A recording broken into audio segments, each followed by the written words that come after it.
Hello, Steve White. Steve White 89.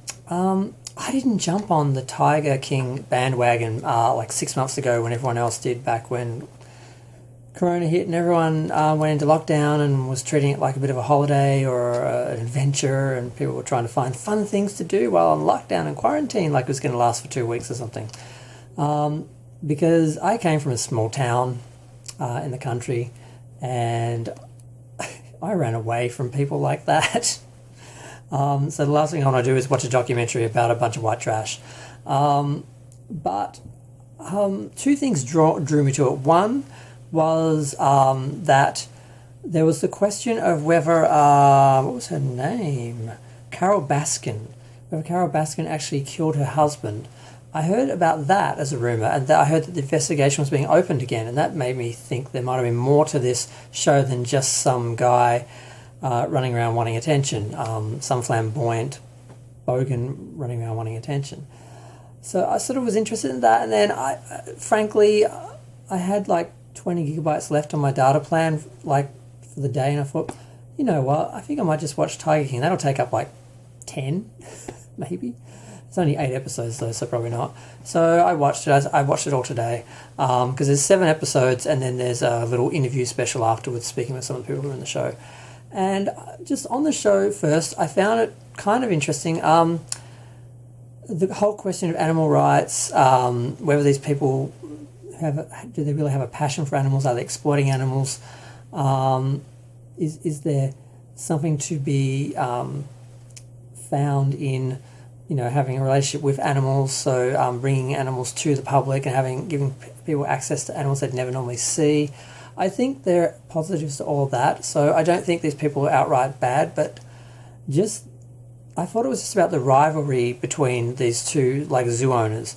Then I found out there's a whole bunch of zoo owners who are interviewed, and Carol Baskin is the dodgiest one because she claims to be an animal activist, yet she has a zoo that she keeps. So she keeps all these animals in cages like everyone else, and makes money, and she has volunteers instead of paying people, just like some of these other people have their like cult-like employees who don't really get paid much, and it's just weird. All of them are weird. All of them are interesting because they're weird, but it's all a very weird scenario. And the documentary itself is kind of manipulative because it will show you things like, it spent a lot of time on Carol before it mentioned that she actually set her up as this freedom fighter for animals, and then it mentions, and she has a park. So they set her up and then knocked her down. And the other thing I found disturbing was the death, which was implied almost to be a suicide by Travis. Spoiler alert. It came out of the blue. Now, I noticed he wasn't being interviewed throughout the special, but I thought, he's probably just turned back to being straight, because this guy wasn't straight before he met Joe. And I just sort of figured at the end they'll just mention that he's like gone off with a woman, and he just sort of doesn't want to be involved in the Tiger King story anymore, or Joe Exotic or anything. And then they're just talking, then randomly you just see video footage of a flash and a guy just staring because he just shot himself in the head. Now, supposedly it was an accident. He was talking about the gun. He said he aimed it at this guy, and the guy's like, "Don't aim it at me." And he's like, when it doesn't have a clip or something in it, it doesn't work, see, boom, and shot himself in the head. And he said he was looking in his eyes when he did it, and he saw the what have I done look like the shock he before he died, and that it was an accident. Other people implied that he was trapped by Joe, he was trapped by his addiction, and Joe was using his addiction to keep him there, he wasn't really straight, and all this stuff. Now sometimes you hear that with people, and it's just the families are in denial that their loved one is gay, so they're like, "Oh no, he wasn't gay," blah, blah. And supposedly he was straight before this, but a lot of gay guys act straight and experiment with women before they are gay. So I don't know if he actually was. He married the guy. Did he just do it for money? Did he do it to stay in that community because of the drugs? That's the sort of the allegation, and it was just very surprising. They didn't give us any hint that was going to happen, and it was a shock. And I was upset. I had to stop the Netflix for a moment, and I hate how long it takes to open it up and stop Netflix. I miss the days of DVD where you can just press pause. You have to open everything up and wait for the app to open and get the right page and then press the pause and, oh God. So I need a break from that because I found that really upsetting. But, I mean, the character himself,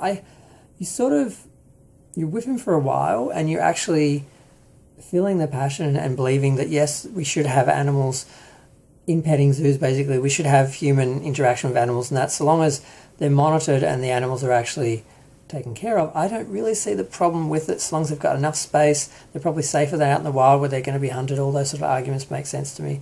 But not everyone does that is the problem. And there were allegations of people in the various zoos killing animals when it suited them, when they didn't have the space for them or they couldn't afford to keep them or they weren't cute and couldn't make money out of selling tickets to pet them and stuff. So there would have to be some very serious and heavily monitored regulations to make these things continue to work in the future. There's some lobby trying to get a ban, which hasn't happened yet, which has been in the works for years.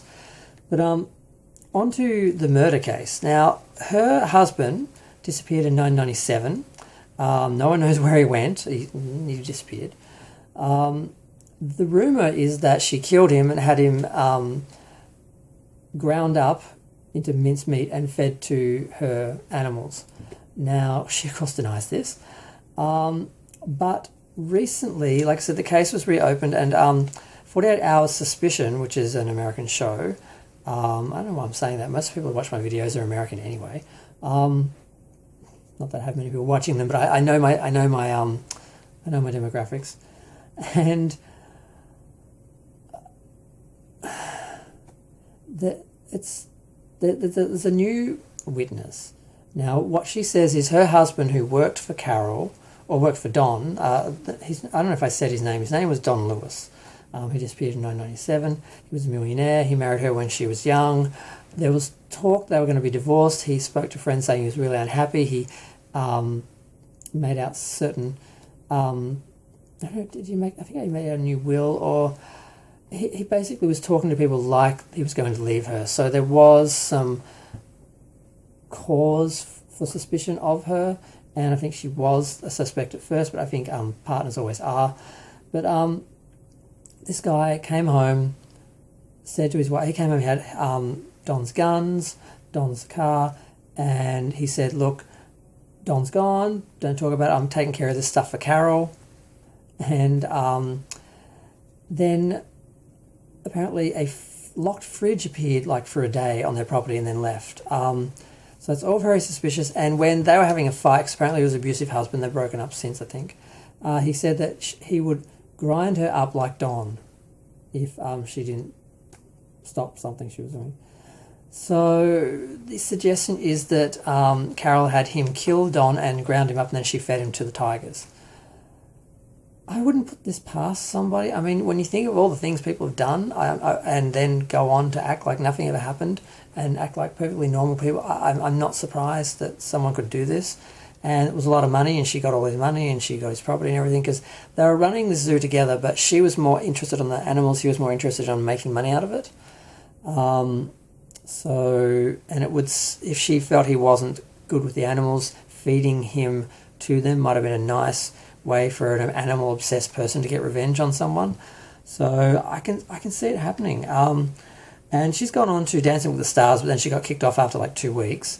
Joe Exotic ended up going to jail, which I didn't realise when I started watching the series until they saw him doing calls from jail. I'm like, I guess he ended up in jail at the end of the series. I didn't know that. I just knew he was this exotic character, this eccentric character, and I didn't get drawn in that much, but you do get drawn in because it is complicated, it is messy. This other investor guy he brought in, and he was dodgier than him, and then he apparently planned to kill, I can't remember her name anymore. I can't even see my notes, what the hell? Carol Baskin, I even underlined it, I still can't find it. I write like doctors, you know how you can't read their handwriting? I've got like doctor writing. So I don't know what the deal is with this show. Are any of these people real? They all seem really crazy. And I mean, that's pretty basic, but it's just hard to get your head around all of the parts of it. Like, yeah, eventually he got put in jail because he supposedly tried to hire someone to kill her after he'd pretty much lost the zoo. They had a court case over copyright because he basically tried to copy her brand, and troll her and harass her, which he did, and she won. She owned him, and he planned to kill him. Like, if you're going to plan to kill someone, do it when it makes sense. If you tried to kill her in the beginning before she won the case, then he would have been fine. There's no point doing it afterwards. All the money just goes to her husband. Is he going to kill everyone in her family? Like, eventually, like, the money's kind of getting transferred onto someone else. It just is just really stupid and crazy. And he's in jail now, 22 years. He's just asked Trump for what is it when you let someone out of jail? The president just like says they're out. I can't remember what that's called, but he wrote to him. But yeah, so it's interesting. That for me is more interesting than the show itself. But I did find it more interesting than I thought, more entertaining than I thought. I don't quite get why everyone was so obsessed with it, but yeah, I kind of just had to eventually watch it, and it was more the interest in the case, and I'm more interested in that and seeing the episodes of 48 Hours. Suspicion. Apparently, they did three.